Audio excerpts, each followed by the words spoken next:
idea for today's video. Pepito Manaloto, tuloy ang kwento. Sabado, 7 p.m.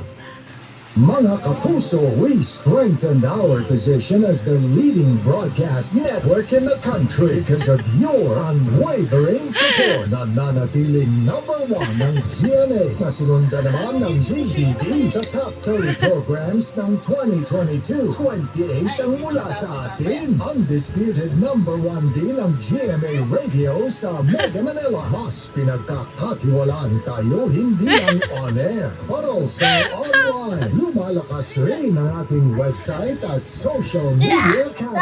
Kaya lalo kaming nagsusulita na makapaghatid ng serbisyong totoo with GMA Integrated News at makapagbigay saya sa bawat tahanan with digital TV channels na mapapanood sa GMA Affordable Si Jeric. at GMA Now. Hindi rin kami